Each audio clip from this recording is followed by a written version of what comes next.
Hi, everyone.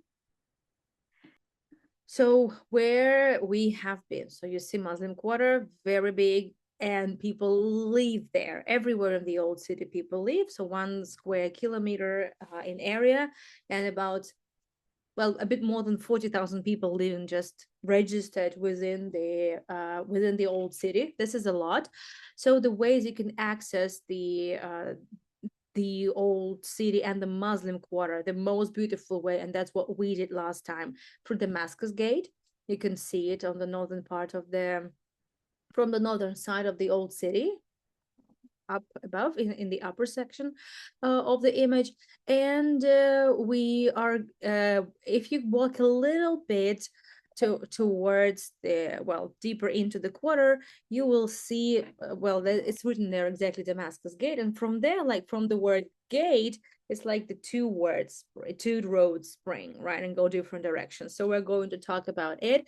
Also, as you can see, there is a Lion's Gate. They also take you directly to the Muslim Quarter, and it's the quickest way for Muslims to access the Haram al Sharif, um, the temple, the Temple Mount. But this access is not possible for non-Muslims, so that's why we're not really considering this much. But we have done a tour of all the gates and all the walls of the old city, and we spoke about the Lion's Gate too. We spoke about the namings, that every site in Jerusalem has three names, has three narratives and three traditions, and one adds to another. We spoke about with regards to the Damascus Gate. We spoke about it with regards to the Lion's Gate, and many other things. So also, as you can see on this map, some of the Christian sites are also in the Muslim Quarter, because these sites had been there way before even Islam was established. So that's why it's okay to see Christian presence, and there's also some Jewish presence in the Muslim Quarter. We will talk about it again. It's just historically like this, but it doesn't mean that, well, it's not like Christians cannot access the Muslim Quarter or Armenians cannot access the Jewish Quarter. No, this is not the case. Definitely not. It's more of administratively. Obviously, yes, in Muslim Quarter, Muslims would be living in most cases, and around the Christian sites will be mostly actually Christian Arabs living. There are a lot of Christian Arabs in Jerusalem and in general in Israel. Yeah, so, but let me get back to where we stopped. Just a second. I'm trying to figure out where exactly we stopped. No, not here. Okay. So this is the Damascus Gate, just in case. We also explored some other areas, which I will be talking about at some point. But since it's all a recap, let's focus on the new parts that we haven't seen. And there's quite a lot to fit into this 1 hour tour. And I'm good at overrunning, but there's also some other things that had to be done.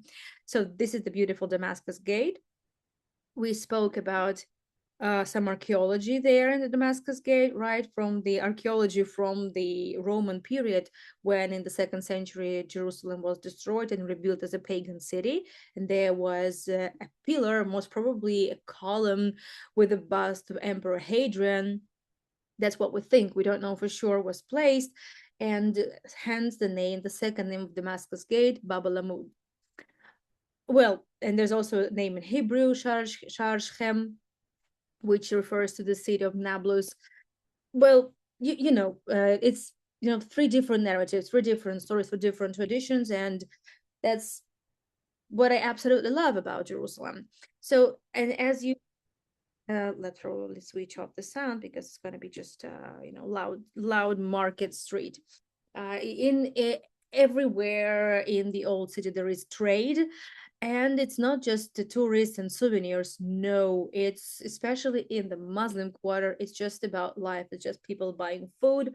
We spoke about this falafel, we spoke about lafa, so the flatbreads you have seen just before.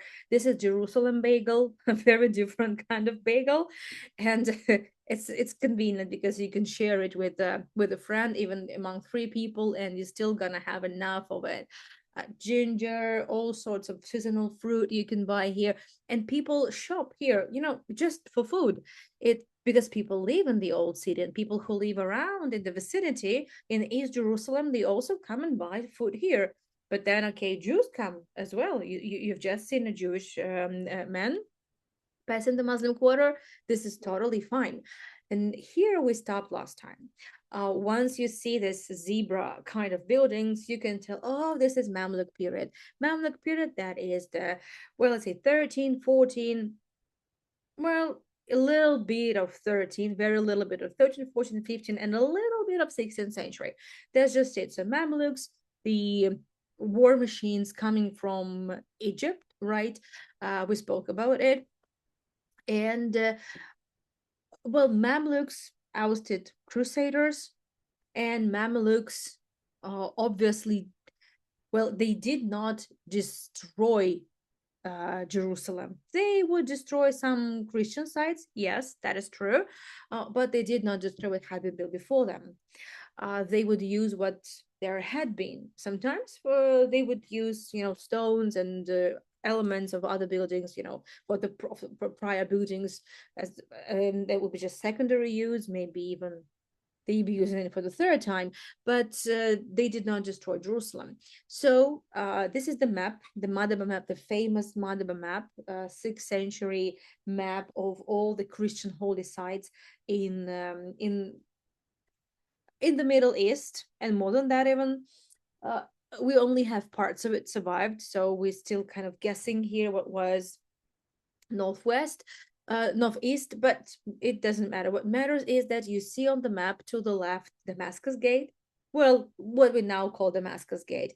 You see the pillar, so Bab al-Lamud, and then you see kind of two roads, right? Kind of going almost parallel one to one another. So the road for the center is Cardo, and the road that goes above the Cardo is Decumanus. And actually, exactly this very spot is the division between the two roads. To the right is Cardo, to the left is Decumanus. So Cardo is the road that goes, well, it's not exactly regular. So in most cases, it would be actually the intersection of the roads, but uh there were deviations as well of different kinds, so it's not exactly the way most Roman cities would look like, but we have like two of these big roads anyway. We believe that we also we might be a little bit wrong with regards to another Decumanus, or maybe just maybe it was diverted sometime after the Romans as well. So what can you find in the market? We all love market tours, and I love coming to the Muslim quarter and just look at all the variety, and try some of the delicious foods as well. I mean, there's such a variety of the pickled stuff, olives. I don't think I've ever seen really that many olives in a long time, and well, this part of the video was filmed a couple of years ago, so that's before the wars and everything, and most shops were open. Right now, many shops are still closed, but this sweet shop is on. I checked today. It was open. I didn't have the time to eat. So it says here locumadas. It's kind of a generic term for all this sweet stuff. And you see a lot of the phyllo pastry, filled with nuts and especially pistachios, and I can't blame them. There are many of them are either they either add rose water or they add honey, like these round shaped things. They are made with honey. And to the right hand side over here in this big plate, that's knafe, my favorite pastry with the sweet cheese, and I have not had it this time yet. I'm definitely having my knafe tomorrow in Jaffa, like, I promise. Do I need to send a report? I probably should. I should probably report on me having knafe and sharing it on my stories. Okay, otherwise I will not do that, and I have to, right? So tough choice. Yeah. And well, you see how much pistachios can there be in the world, and can there be just in one pastry? And it's never enough to me. So exactly when I moved to Israel, I realized how I've always been mad about pistachios, and I have just had no idea how many varieties of food with pistachios there can be. So the knafe, it's a big knafe, and they just kind of cut it in portions for you. It's a big one, but knafe also can be very like a ishit version, like just a personal one size knafe, which is made of the special kind of the dough, which this similar kind of dough you can find in the Dubai chocolate, by the way. And this sweet cheese that is made especially specifically for knafe. Yes, and that was me. So I was much younger, and I will never forget that. That was the first time I tried knafe, by the way. And also I had some coffee. That was amazing. For some reason, I haven't done it this time. I guess my mind was elsewhere, but the same place is open. It's in the Muslim Quarter on the Cardo, like 3 minutes walk from the Damascus Gate, 5 minutes walk from the Damascus Gate. And this is how they serve coffee. So black coffee, you can add a lot of sugar, but I didn't, because you have these things. Normally they don't add sugar in it, but you have to drink it very quickly, because like 2 minutes later, it's already not fresh and it's not good enough. And it's very hot. It's like burning hot, and it's made on the gas lamp, or it can be made also on the sand. But most of the coffees you find in the Muslim Quarter, they would be making it on a small gas lamp. But in the jazva, in the same kind of thing. That was heavenly, very strong, almost bitter coffee, and very sweet, super sweet. Knafe. Yeah, it was good. It was good. Definitely knafe tomorrow. I realize I will wrong all the way. Now, dried apricot paste, that's the fruit leather, which also you can find in abundance in Tbilisi and also in the Middle East. So this dried apricot paste, it is delicious. So this one with a camel, or the jamal, jamal is camel in Arabic. This is just heavenly. Just trust me. And it all also the dried berries, prunes, nuts, spices. Oh, I don't even get me started. And also roses. So the roses are used for desserts, for teas, and tons of nuts. These type of things you can find all over the Middle East. We call it lufa. And this is made from the dried, I don't even know how they exactly make this, but this is a type of kind of a pumpkin, kind of, and they use it as a sponge. I know that it causes also allergic reaction to some sensitive types of skin. That's what I heard of. So I don't think I'll ever try it, because my skin's super sensitive, hypersensitive. But they say for those who are allergic to these things, it works miracles. Like it exfoliates, it cleans, it's absolutely natural, no plastic. So yeah, very, what do you call it? It's like a sustainable sponge. Sustainable loofah sponge. Yeah, something like that. Yeah, so these roses that I'm talking about, the small dried rosebuds, very, very small. They like to add it in desserts, and this is the same for the entire Middle East. I know I've tried some really amazing Persian pastries, and they add these roses in it, and it's heavenly. And also they add pistachios. So I guess roses and pistachios, they are also, again, they just marry them, and this is a good union. All sorts of paprikas. Only in Israel, I just got to realize how many kinds of paprikas there are. So za'atar, that's the very special thing, and this is the taste of the Middle East too. I'm sure you can find it. So the very typical recipe would be, also Druze people love it. It's lafa, this flat bread, and then the white cheese labneh. You can find it in the States, you can find it everywhere. And then za'atar and a little bit of the olive oil. Oh my goodness. So you don't need really anything else. Labneh is like a cream cheese, but it has the texture and the sweet taste of like sour, like yogurt. So it's a kind of something in between yogurt and the cream cheese. So it's very good. And also you can find all sorts of these things, uh, hair dyes, cheese, detergents, washing machines, uh, anything you can buy in the old city. Because again, this is where people live. It's just the market. Yeah, of course, there will be some tourist stuff too, but in a nutshell, it's just a market where anything can be bought. I wondered if this is just a big sack of cinnamon. I guess so. I haven't noticed it. But I want to focus on the soap. This is a very special soap. A soap with even a bit of the geopolitical connotation. My tours are not about geopolitics. I mean, I know everything about Israel is about geopolitics, but nevertheless. So the olive oil, just first of all, it's interesting that during the Ottoman times, soap industry in the Middle East was absolutely thriving, especially here. And it's well, the base would be obviously the olive oil. And in Jaffa, there was a very, very big soap making facility. They in Jerusalem, they used to make soap, and also in Nablus. Nablus, it's the city in the West Bank now, and well,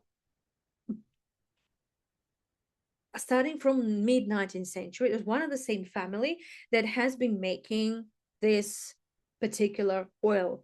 The design of the wrapping never changed, so it's the al jamal, which means al camel, right? It's pretty simple, and the recipe is kept in the secret, and it's held within one family. It's kept within one family, and obviously with all the geopolitics involved with the West Bank and everything, obviously economically. So this was one of the products, was a product number one in Nablus, and they supplied soap all over the Middle East. You could find the same soap in many corners of the Ottoman Empire, and even during the Mandate period, the British loved it.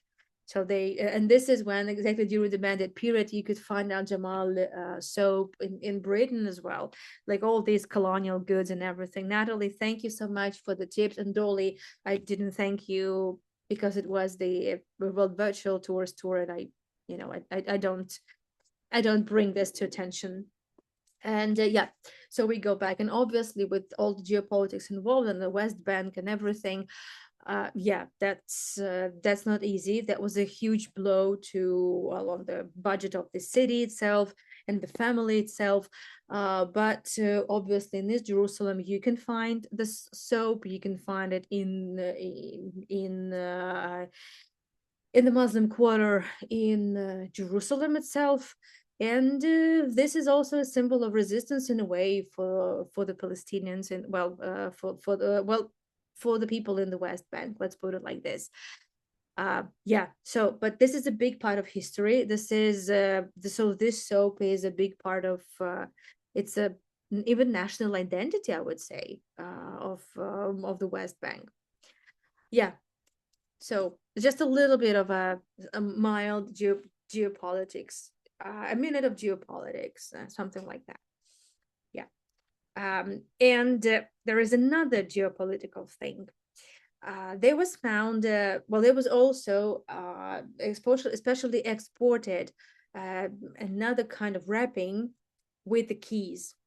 And so the non-mild geopolitical moment is that these keys are the symbols of Nukhba, which is the catastrophe, right? For the catastrophe for the Palestinians, right? That had to flee their land when the Arab-Israeli war started. And they were commanded to flee, and this is when everything started. So I'm not going into details here. It's not an easy topic, but so since then the keys from the homes that they had to leave, and they were commanded to leave not by the state of Israel but by the Muslim authorities, by the way, which is sometimes overlooked But nevertheless, so the war is war, and it's always nasty anyway. So, and these keys are the symbols, right? So that's why whenever you think of the Palestinian resistance nowadays, well, you will often see the key as a symbol. So, and this soap became, as I said, the symbol of resistance too. So you see this keys, the key symbol here. So this was the tough minute of geopolitics, but the soap is amazing, by the way, and it smells very sustainable. And next to it, another bag with a, okay, this is the herb, shaflach, shafle. There are several ways you can pronounce it, and you make tea from it. You just brew it. Well, you just pour hot water and then you just let it brew there for about, well, the recipe is also different, by the way. Somewhere it says 5 minutes, somewhere it says 10 minutes, but it's meant to be good for your digestion. So whenever you have it like upset stomach or something, some stomach problems, so shafle is well, is a good remedy. I've never tried it though, never. I don't know, but all this variety is kind of, oh wow, there is so much, and also different herbs like chamomile, everything. This is also, I guess, and yeah, and pots as well. So you could buy pots. Anything, again, as I said, from incense and souvenirs to washing machines and different kinds of hose and pipes and everything, for different home appliances and the detergent. Now we're back to that place where Cardo and Decumano is kind of split. And we're going to another side of it. That is to the left. And again, you will not really see much of a difference between the two streets. It's still just a lot of trade, the continuation of the market. And I don't know, it's just like so much there. Yeah, it's also very typical. You'll see all these sweet stores with a gazillion kinds of Haribos, kind of jelly sweets. I've never seen so much, honestly. I've never seen such varieties. Also halvas. Yeah, halva is one of the sweet treats, number one. And I think they can make pyramids. They can make artworks from halva. And look at all these colors, so different. Peanuts, walnuts, pistachios, halvas. Oh, what is it? What do you call this nut? Cashew halvas, and loofah sponge all over you. And the big sieves to sieve, mostly to sieve flour and wheat. Yeah, so you see, well, you can buy a linoleum here, you can buy a tablecloth, you can buy underwear, some kids' clothes, and then next to it again more sweet stuff. I love just Jerusalem food. It's just amazing. And right behind it is already the living quarters, so people live there. You everywhere you can get some fresh juice, and depending on the season, it can be grape juice, it can be orange juice. Mm, I don't know if that's mostly orange juice and grape juice, by the way. Yeah, mostly like that. Um, well, the Muslim Quarter is, well, I have been asked a couple of times why Muslim Quarter is the biggest, because this should be kind of, the land should be distributed equally among the four nations. Well, yes and no, but this is just because during the Mamluk period, Ottoman period, well, imagine, so this is like 7 centuries at least of, well, yeah, 7 centuries of Muslim presence. Obviously, there would be a lot of Muslims living, and it only seemed natural to, well, to kind of give a slightly bigger territory to the Muslim Quarter. I don't. To me, it just makes sense, and I don't think it can work otherwise. And now we have reached the street which you may recognize from my tours of the Via Dolorosa. So, as I said, in Muslim Quarter, you can find a lot of Christian sites. Well, Via Dolorosa itself, right? The way of suffering of Jesus, the Catholic tradition. and also Austrian hospice, the very first European Christian facility built for pilgrims within the old city. We spoke today a lot on the world virtual tours of the Russian compound. We spoke a lot about it. We spoke a lot about how different Christian communities, including Russian communities and also Jewish communities, would be coming, buying plots of land, building, but building, well, everyone wanted in the beginning to live within the old city, right? Because it meant protection, and the Austrians were the first there, so they got they got the spot. But uh, well, there was just not enough space for everyone, not enough. So that's why it was absolutely essential to start moving outside of the walls of the old city. And I have a video of the Austrian hospice. I just need the time to put everything together and just do it.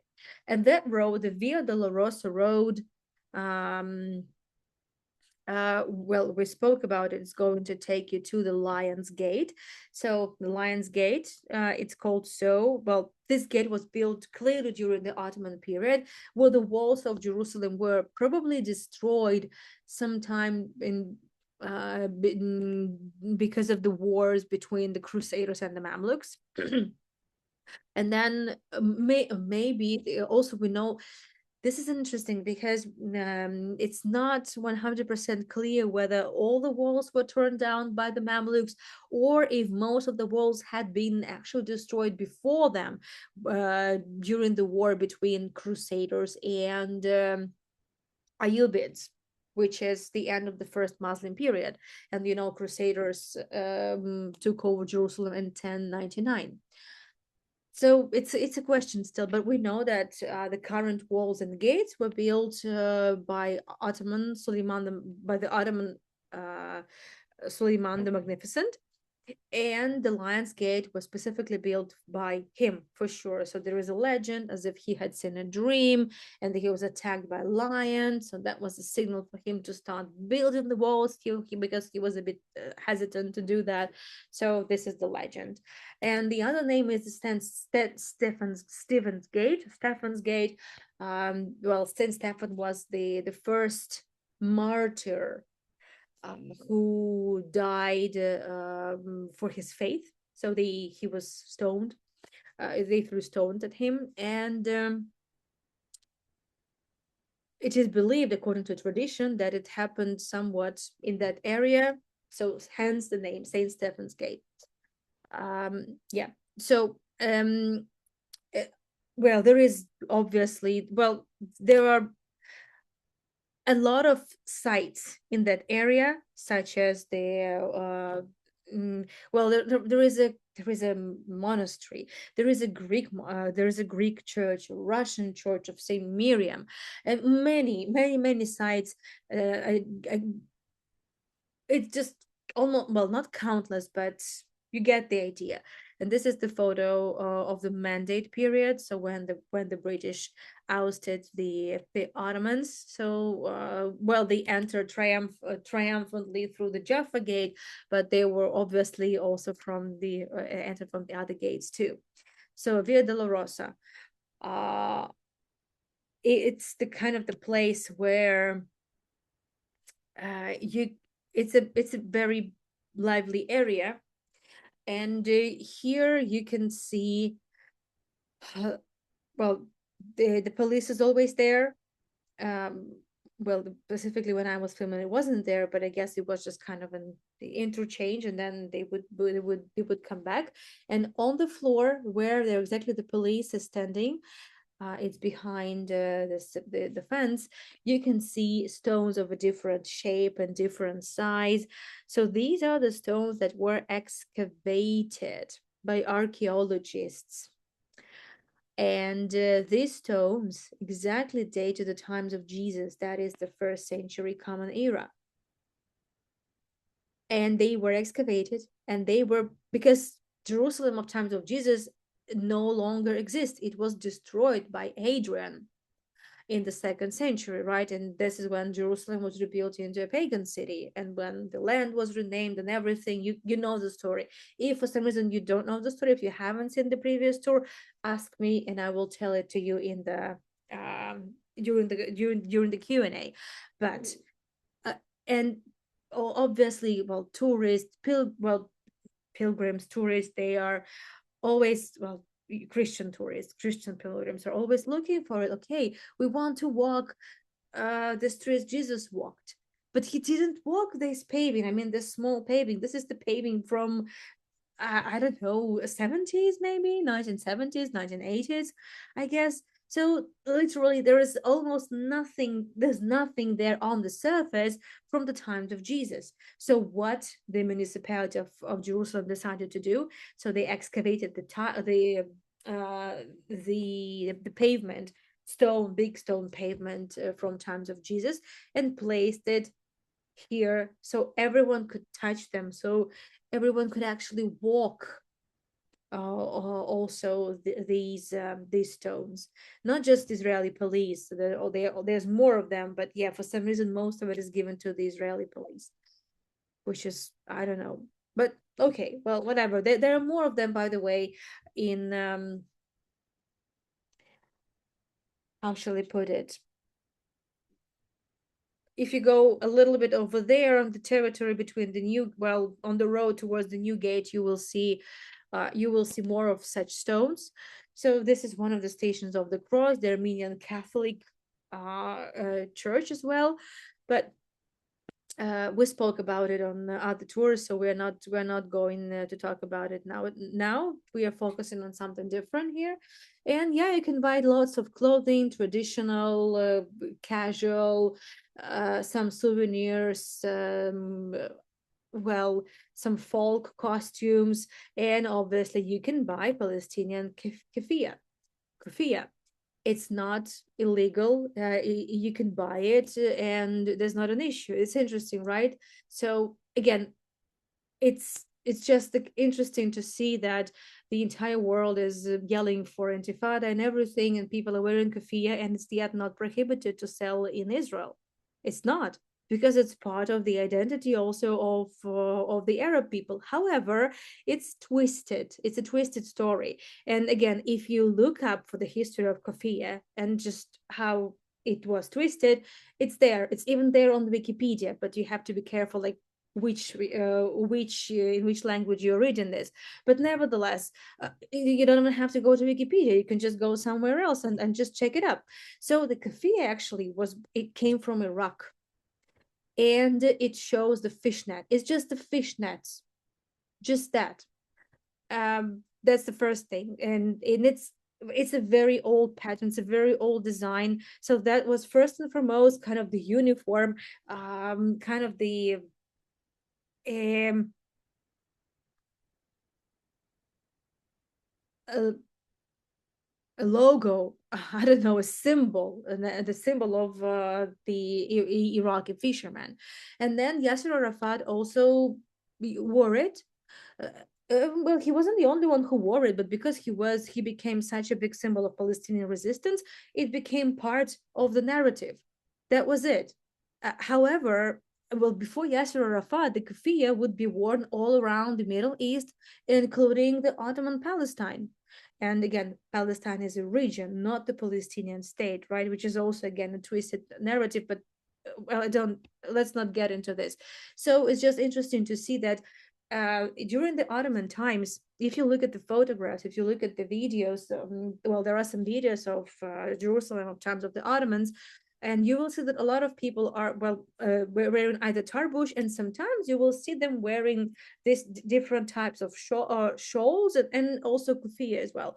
It's not because everyone was Muslim, but because everyone was obliged to wear them. People who lived in the city, they would wear a tarbush regardless of your religion. You could be a Christian, you could be a Jew, you could be an Arab Christian too, or you could be Muslim, which was the majority.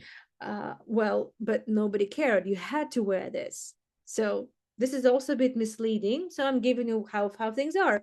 And well, the tarbush is now obviously a symbol of the Ottomans and the Turks, but it wasn't the case. Everyone wore it. And keffiyeh and similar kinds of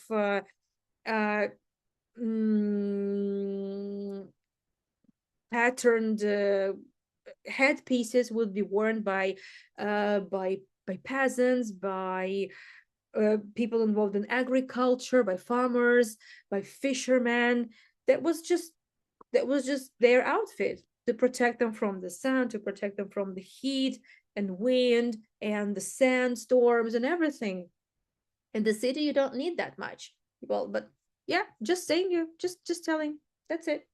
I don't want to get politicized here. I'm just giving you part of the story.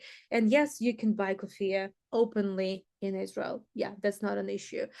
Obviously in Muslim quarter, but that's it's not like a siren is going to go off if you enter other quarters with it. But yeah, so another station of the cross, the fifth station. And if you go to the right, from there, I'm sure many of you remember my Via de la Rosa tours. The recordings are available for my sponsors, along with 900 something videos over there. So if you go that way, you eventually will finish in the Church of the Holy Sepulchre, which is the final several stations of the cross on this way of suffering. But we are not going there. First, we're going to start with Abu Shukri, one of the best hummus places in Jerusalem, in the old Jerusalem. There are there are even better places for hummus in Abu Ghosh, which is a village not far from Jerusalem. Like Abu Ghosh hummus is like, oh, the hummus of all the hummuses. But Abu Shukri Hummus is a very big restaurant, very old. It's owned also by one and the same family. And Abu Shukri, well, Jamie Oliver is a big fan of hummus and Abu Shukri. He endorsed it a lot, like many other things. Yeah, and we move on. So we going well, we've taken that road that is not taking you to the to the Holy Sepulchre Church. We are exploring the Muslim quarter, so we are not going to see the Christian quarter. Plus, we've already done tours of the Christian quarter, just like we've done the tours of the Holy Sepulchre Church. So we continue to well, we have been there before, but there is a lot more to see. So on the one hand, we kind of going in circles. So because we started actually from Haram al Sharif, we started from the Temple Mount, and we saw some area just around the Temple Mount, so some of the Mamluk architecture too. And then we started from the Damascus Gate, right? And then we are now moving towards the Temple Mount. And on our way, we see some buildings too. We see some of the architecture clearly from the Mamluk times. And we're back to the cotton market, Souk al Katin. Shuk in Hebrew, souk in souk. Souk, I don't know, in Arabic. So it's the same word. There are a lot of words that are actually similar in Arabic and Hebrew. So it's one of them. And katin, you can even recognize the word cotton, right? So we visited this market when we started the first tour, but that video showed you what the market looks nowadays. It's a little bit dull, it's a little bit sleepy because of the times. But back in 2023, when I filmed this video, I mean, just look at that. It was so crowded. So all the vendors were open. There was so much on sale. Again, it's pretty much the same variety of stuff, some street food, some falafel that just deep fried for you. This is the closed quarters of the Al-Quds University, which is at the Center for Jerusalem Studies, from the Waqf, right, from the authority that governs the Muslim heritage sites in the Holy Land. So that was as far as I know, the classes are no longer held there, but it used to be, and it's still part of the Al-Quds University. But in terms of the food, pretty much the same variety of stuff you can find here. A lot of incense, yes, and this area has a little bit more souvenirs, even because it's very close to the exit from the Temple Mount. Actually, the exit from the Temple Mount is then the very end of the market. And the market is terraced. It was built in the 14th century. Still, that's a bit of a question, but it's mostly most likely that, well, yeah, this is for sure. I mean, this is for sure the Mamluk period, but we're not entirely sure when and during whose reign it was built. So they're making coffee in the jazva with the old gas lamp, right? You see it over there. And yeah, and all this goodness in your cup. And then they put it, and this is how they keep the hot water also all the time. And well, the market is vibrant. I love the cotton market very, very, very much, honestly. Um, it still, it doesn't feel very touristy there. It doesn't. It it's how shall I put it? It I would say that in the Muslim quarter, maybe this is why I love Muslim quarter this much. It doesn't get touristy at all. Yeah, you can buy souvenirs there. They want you to buy souvenirs. I mean, yeah, well, I showed you this place. This place is still open. They still sell all this amazing halva. Yeah, this is true. So this place is still there. So this place, all the sweet stuff, they, I think they survived the pandemic. I think they survived the war and another war, and well, anyway. So what was I talking about? I was talking about the how it feels in the Muslim quarter. I don't mean to say that in the other quarters it feels so commercial. Well, of course it is commercial, but it's like, I don't know, for some reason it just feels more um authentic in a way in the Muslim quarter. Maybe because in between halvas and knafe you see just, you know, the detergents and all sorts of you know, home appliances and other stuff. I don't know. I don't know really how, why it's so, but that's how it is. And I love, and I love walking in the Muslim quarter. I feel absolutely safe there. Sometimes I would put my badge on, sometimes I don't, but when I don't put my tourist, my guide badge on, they always want me to come to every vendor and every store and buy something because they think I'm a tourist, because I don't look like I'm a local. This is true. I look like I'm a tourist, and there is a bit of a tourist deficiency in Israel at the moment. So everyone wants to well, want you to buy something at their store. But once they put on the badge, they're like, oh, madricha and everything. So yeah, madricha is the word in Hebrew for a tour guide in the feminine. So, and it's like, oh wow, how are you doing? Where are the tourists? And we just, you know, whine to each other about how things are. Yeah. So what are we looking at? The Khalidi Library. Oh, this is an interesting thing. So it was established by a famous Khalidi family. This family is, well, this family is still around, and they known for many, many, many, many generations.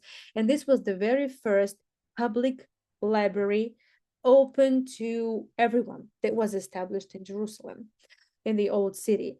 And it had uh, dozens and dozens of and hundreds of old manuscripts, all everything about Islam. So all sorts of literature, everything. So everything related to Islam and Jerusalem is there in this library.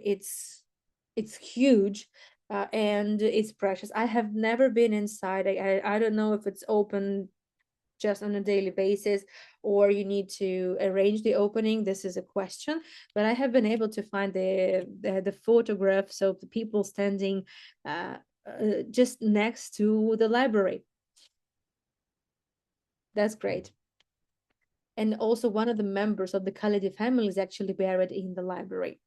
Unlike in Jewish culture, which is absolutely impossible that someone is buried in your home or anywhere where you are. No, so the dead bodies, this is only for the cemeteries. That's what the cemeteries are for. So these things do not mix. In Christianity, it's okay. So there is a church, there is a cemetery, right? But in Islam, there's no such thing, and it is, well, it's not like always so, but it is common that someone very significant, a significant member of a family or respected member of society is buried around some important sites as well. This is fine. So this is not an issue. And again, we have the beautiful muqarnas, right? The muqarnas, this is the stalactite, right? They look like beehives, the stone beehives, absolutely unique. So this is the Mamluk architecture, but you can find similar stuff also in other areas where Mamluks were, and later on this tradition will be picked up by other people. But these zebra kind of striped different colors of the stones. So this is ablak. This is another term that we have used already before on the previous tours. So we keep seeing that. But there is something else I want to show you. Well, and yeah, there are some beautiful stores. So yeah, there are some stores. So there are some leather stores. There is a very good leather store. There is a ceramic workshop. And in every quarter, there are certain workshops, there are certain families that have been doing their thing for centuries, for dozens of years, just depends. And maybe someday, oh, when things are okay and I'm back guiding on like full scale, full time in Jerusalem, well, we'll think of something. Well, because I know several families that are into, let's say, well, the ceramics or leather making. Well, yeah, there's a lot to talk about. So, but this is definitely a topic for another tour. But we go on. There is still something I need to show. And yeah, it's a maze. Yes, and you can buy Roman sandals, by the way. Everywhere in Jerusalem, you can buy Roman sandals. You can buy musical instruments. You can buy national clothing. I think you can even buy a sari there. It looks like I've never checked, but it looks like you can. You can buy a sari, but it has nothing to do with the Holy Land. But you can buy anything. Honestly, you can buy tom toms. You can buy the drums. You can buy leather items in great volume, and this is already the area very close to the Christian Quarter. And I'm also like editing. I edited it, and so you see, as I said, we this is the area close. So you see how different the display, right, and the the merchandise looks different, and you feel it, right? You just felt it. So as I said, we are very close to the Christian Quarter, and from this particular market, we're actually living and see ourselves next to the Alexander Nevsky Church that is around the corner from the Holy Sepulchre Church. So this is already the Christian Quarter. So you see, merchandise has changed. The vibe has changed. So well, I think you could feel, but let me know when we have the Q&A shortly. Let me know if you felt this or it's just all me. One more place I wanted to show you. So Iron Gate. This is the way the gate looks from the Temple Mount. Right, Temple Mount is behind us. As we leave the Iron Gate, I'm so sorry. There's a little bit of blinking. Then not much I can do here. And there isn't. There is a street name. It's actually it says the Small Wailing Wall. No, this is too much. Let's do it. No, still a little bit of blinking. I don't know why I did that, but it's okay. So there, if you leave the Iron Gate, and if you go to the right from the exit, I couldn't film the Iron Gate from the outside because there's always police there, and you don't show police, you don't film police. There is actually a very small section of the Western Wall that is there, available in open access. And you don't need to go through the security checks because you've done it on the Temple Mount as you entered anyway. So, and then there are no crowds, there are very few people. If you want some intimate atmosphere, you by the Western Wall, I mean, you a Jew by the Western Wall, this is where you would go.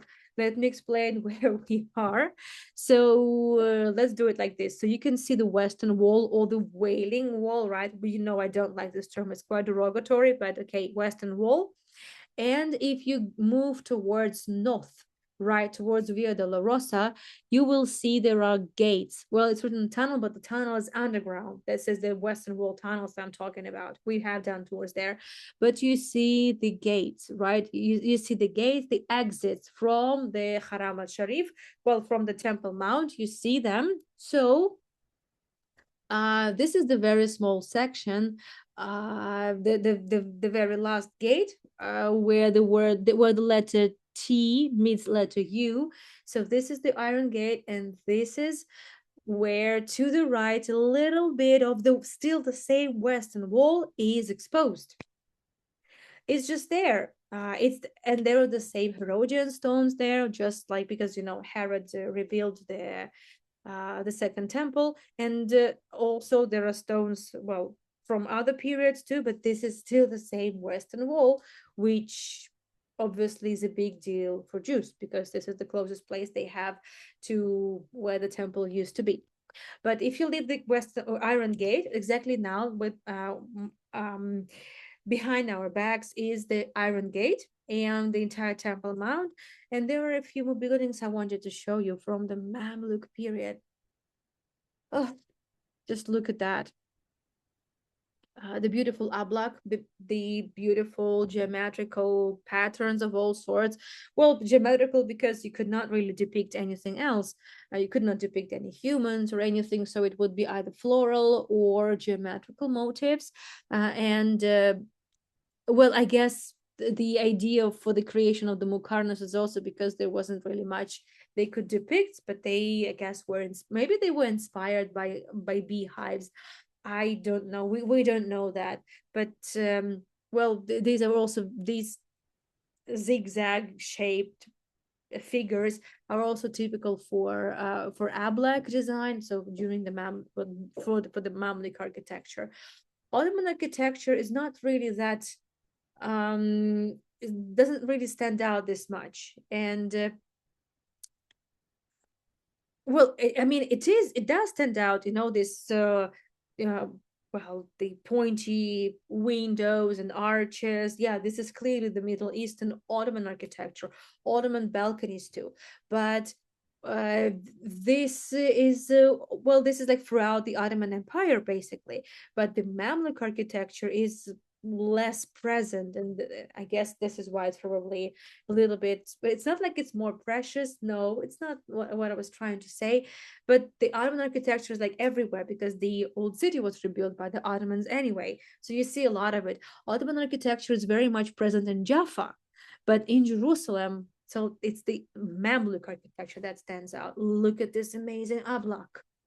Just look at all these lines, and the color is still so vibrant. So they used the blackest basalt, the stone you can find in the north of Israel. So this, well, actually, this is like a big building with several entrances. So this used to be a palace, Lady Tunshuk Palace. Well, and then during the Ottoman times, it was turned into a saraya. Saraya is well, it's a palace, of a sultan, or well, a palace of a governor. Doesn't really matter. So that's the saraya, and I think actually this is pretty much it. So also there was it's like one long line just of stones and several doors to it. There was also a hospital. Yeah, I'm not sure what I was doing there. There was also hospital, another door, but in a nutshell, so this is still one of the same building. And it was, so the Ottomans did not destroy Mamluk architecture, like why they would do that. Yes, they ousted and killed a lot of Mamluks, but they did not destroy Mamluk buildings. So it's, I don't know if the building is in use nowadays. That's a good question, but I guess just the way it looks, it's lovely. And well, I I wish I knew what it looks from the inside as well. Yeah. Okay, so I think this is where we are going to wrap this up. And in 1 hour from now, as you probably remember, going to meet for the last tour of the weekend. That is the Holocaust Memorial Tour. Let me turn the chat on. and let me know if you have any questions or if you want to address any of the topics that I have raised during the tour. And the market from Damascus Gate cheaper than the market loading down from Jaffa Gate? Yes. Jor, just like yesterday. Hi, by the way, Jor. I didn't get to say hi before. Uh, I haven't scheduled the tours for the upcoming weekend yet. I just didn't have the time. And I'm not entirely sure of the timings as well. So I need to sit and think. I need to have the mind and space for it. But you are subscribed to my newsletter. You all are. I'm going to get into this Monday or Tuesday. I'm hoping to this. There's still going to happen the big conference that I'm here for. So was one of the things that I'm here for. But I will get to it. I know I should have done this earlier, but I just didn't have the time, unfortunately. But I will, I promise. And I will let everyone know on my newsletter, on my socials, on the Facebook pages, everywhere. Thank you, Marilyn. How long are you in Israel? Till Friday. I'm flying on Friday morning. This is February 6th. So there should be a conference, the tourism conference on the 3rd and the 5th. No, and the 4th of February. I'm hoping to attend a tour done by my colleague. I'm hoping for a couple of meetings, like really important meetings. And yeah, so I'm keeping myself busy and awake. Oh my, that food looks good. Oh yeah, that food tastes good. Yes. Beautiful buildings. Thank you so much, Margaret. Thank you. Wow, I haven't been to the market in Jerusalem for ages. Tina from all types of, yeah. You, yeah, Al Jamal. Did you go to the Levinsky market in Tel Aviv? Lots of olives. Yeah, of course I went to the Levinsky market in Tel Aviv. Of course I did. Yeah, there are lots of olives there too.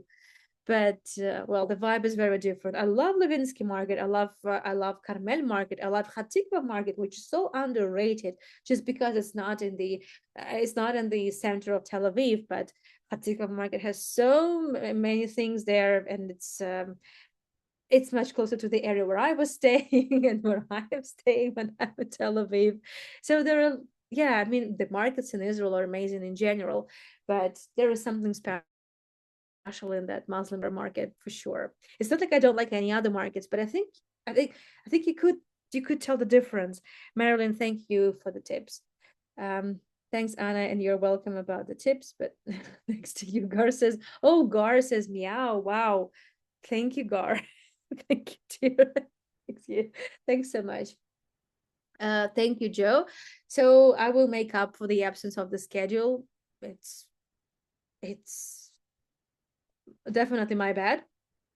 Thank you, Marcy. Thank you, Dorley. So in 1 hour from now, I am catching up with you for the last tour of the weekend. That is the Holocaust Remembrance Tour. The link is here. So Joe, just in case, there's one more tour tonight in 1 hour. And yeah, it's going to be a little bit tough because it's not Yad Vashem Museum. I mean, Yad Vashem is also tough, but it's kind of it's a bit of a different kind of museum for sure. And it's not even a museum, to be honest. It's more like a memorial. It even feels a little bit makeshift in a way. Well, we'll talk about it.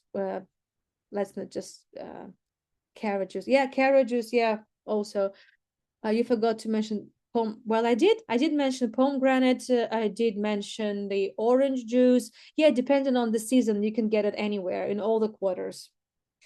And there's also an amazing juice place.